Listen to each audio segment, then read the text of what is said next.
ఐదేళ్లు మీరు చేసిన తప్పులే మీకు శాపాలుగా తగిలాయని టీడీపీ ఎమ్మెల్యే అభ్యర్థి నల్లిమిల్లి రామకృష్ణారెడ్డి విమర్శించారు. మాచర్లు సాక్షాత్ ఒక వైసీపీ ఎమ్మెల్యే ఈవీఎంలు ధ్వంసం చేసిన ఘటన ఇందుకు నిదర్శనమన్నారు. తూర్పుగోదావరి జిల్లా అనపర్తి నియోజకవర్గంలో వైసీపీ నేతలు ఎన్నికల రోజు ఇటువంటి ప్రయత్నాలే చేసినా కూటమి కార్యకర్తలు వాటిని నాశనం చేశారని తెలిపారు. బూతులను ఆక్రమించుకుని రిగ్గింగ్ చేయాలని వైసీపీ నేతలు ప్రయత్నించారు. కానీ కూటమి కార్యకర్తలు పోలీసులు అప్రమత్తంగా వ్యవహరించడంతో వాళ్ల ఆటలు సాగలేదని నల్లమిల్లి వ్యాఖ్యానించారు. మాచర్ల నియోజకవర్గంలో శాసనసభ్యులు పిన్నెల్లి రామకృష్ణారెడ్డి గారు ప్రవర్తించిన తీరు, ఈవీఎంలు పగలగొట్టిన విధానం, ఒక శాసనసభ్యుడు రాజ్యాంగబద్ధంగా వ్యవహరించాల్సిన శాసనసభ్యుడు ఎన్నికల ప్రక్రియలో భాగంగా పోలింగ్ జరుగుతూ ఉన్న నేపథ్యంలో ఈవీఎంలను పగలగొట్టడం, పోలీసులు ఇంతవరకు ఎలక్షన్ కమిషను సీరియస్ అయ్యే వరకు దానిపైన చర్యలు తీసుకోకపోవడం ఈ రాష్ట్రంలో ఉన్న శాంతి భద్రతలకు అద్దం పడతా ఉన్నాయి. అదేవిధంగా అనపర్తి నియోజకవర్గంలో కూడా అనేక చోట్ల కొన్ని సంఘటనలు జరిగినాయి.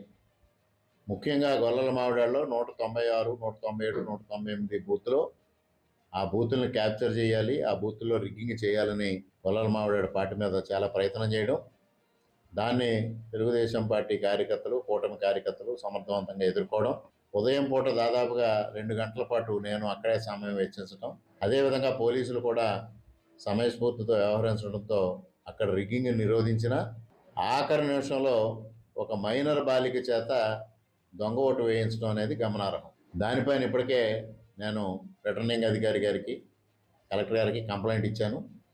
ఇంతవరకు ఏం చర్యలు తీసుకున్నారో నాకైతే స్పష్టంగా తెలియదు. అదేవిధంగా కొమరపాలెం, మెక్కోలు మండలం కొమరపాలెం గ్రామంలో పోలింగ్ ప్రక్రియ పూర్తయి ఈవీఎంల తరలింపు కార్యక్రమం ఇంకా జరగకుండా పోలింగ్ బూతులు ఎదురుగా ఎన్నికల నియమావళిని ఉల్లంఘించి అక్కడ బర్త్డే పార్టీలు సెలబ్రేషన్స్ రాత్రి 9 గంటలకు చేసుకోవడం జరిగింది. ఎవరైతే కొవ్వూరు సత్యనారాయణ రెడ్డి అనే ఒక వ్యక్తి ఆ గ్రామంలో ఉన్నారో ఆ వ్యక్తి ఆధ్వర్యంలో అక్కడ బర్త్డే సెలబ్రేషన్స్ చేశారు. అంటే పోలింగ్ బూత్కి దాదాపుగా 100 మీటర్ల దూరంలో ఎవరూ ఉండకూడదు అని, అదేవిధంగా 144 సెక్షన్ అమల్లో ఉన్న పరిస్థితుల్లో పెద్ద ఎత్తున గుమిగూడి ఈవీఎంలు పోలింగ్ బూత్లో ఉండంగానే అక్కడ చేయడం అనేది చాలా నేరం చట్టరీత్యా.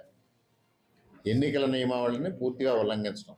దానిపైన రాత్రే నేను స్థానిక సర్కిల్ ఇన్స్పెక్టర్ గారికి కానీ, రిటర్నింగ్ అధికారికి కానీ అక్కడ ఉన్న వీడియోలు పంపించడంతో పాటు వాట్సాప్లో కంప్లైంట్ పంపించిన ఇంతవరకు చర్యలు లేవు.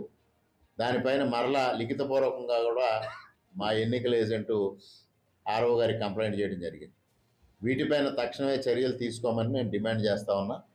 లేని పక్షంలో దానిపైన ఎలక్షన్ కమిషన్కి ఫిర్యాదు చేయడం కూడా జరుగుతుందనేది స్పష్టంగా నేను మీడియా ద్వారా అధికారులకి చెప్తా ఉన్నా. అదేవిధంగా మరి ఇక్కడ వైఎస్ఆర్సీపీ నాయకులు, ప్రస్తుతం మన శాసనసభ్యులు